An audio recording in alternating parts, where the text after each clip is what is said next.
The history of Wonder Boy is a little complicated. It all started with Escape, now known as West 1, developing a game for Sega. The main character, Tom Tom, became one of Sega's mascots. However, when Hudson tried to buy the rights for Wonder Boy from Escape, they soon found out that Sega owned the main character rights and the name. So Hudson Soft decided to change the character to the dopey looking Master Higgins, and the game title to Adventure Island. The main basic game remains identical to Wonder Boy, however. The game is a fast-paced platformer in which you need to reach the end of the stage before the health bar timer runs out. Collecting fruit throughout the stage helps replenish it.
The Commodore 64 version looks pretty good, but unfortunately, like the Amstrad and ZX Spectrum, it suffers from having to push up. This makes playing a precision platformer like Wonder Boy rather annoying. Also, unlike the console versions, these home computer versions only have 4 stages that repeat, getting slightly more difficult each time.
Looking pretty much the same as the Commodore 64 version, but running at half the speed.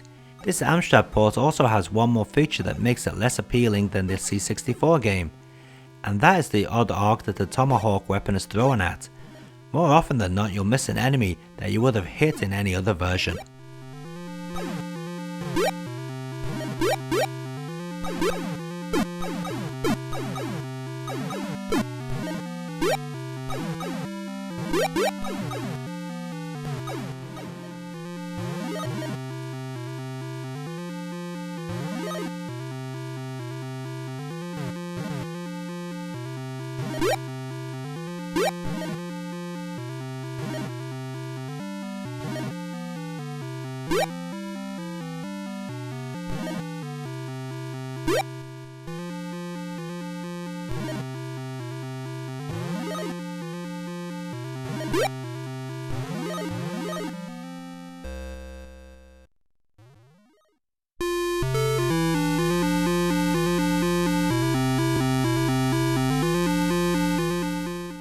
running at an inconsistent speed, this Spectrum port is actually quite difficult to play.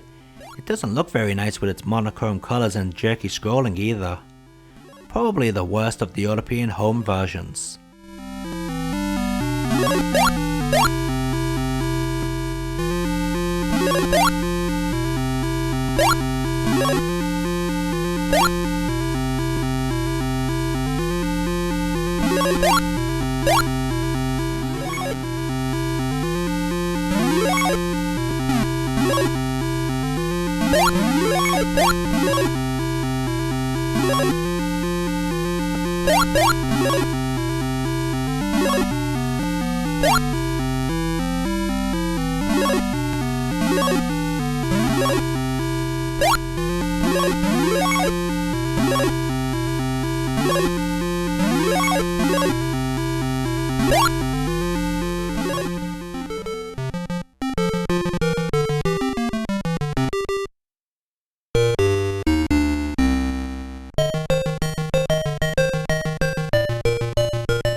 This very odd port by Hudson, based upon their dumb looking Wonder Boy replacement Takahashi Meijin, or Master Higgins as he's known in English, starts you off with what I presume is a boomerang. The stages are cut down somewhat from the original, and controlling the main character is not the easiest due to the choppy scrolling. I found keeping the original Wonder Boy music quite odd when Hudson's Famicom version actually changed the music.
Before the Master System, there was the SG1000.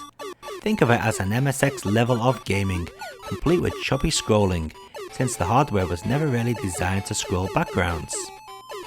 When the screen isn't scrolling, the controls are quite nice, but once it starts to scroll, the controls suddenly feel all wrong, making precision jumps a real chore.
The most well-known version is the Master System port, which is enhanced in a number of ways. It looks excellent, although the controls have been slightly messed with, meaning you can only do a high jump when you hold down the run button, which makes certain jumps chaotic. On the plus side, TomTom is a bit less slippery and easier to keep under control. There are 2 additional worlds on the Master System, making for 9 in the main game, as well as the 10th hidden world for collecting all the dolls. There are also a handful of brand new sub-stages, including a desert, a waterfall, and an area that takes place in the clouds. Along with this is a brand new boss who throws lightning rather than fireballs.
Known as Takahashi Meijin no Bokenjima in Japan and Adventure Island in the West, and starring the dumbass looking TomTom replacement Master Higgins.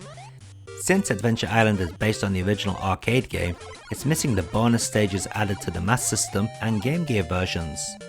The dolls have been replaced with goofy looking pots, and while they give bonus points, they're no longer required to reach the 8th stage, which you will always play no matter how well you do.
Based upon the Master System port, the Game Gear version looks pretty much the same, however the draw distance has been reduced due to the lower resolution screen.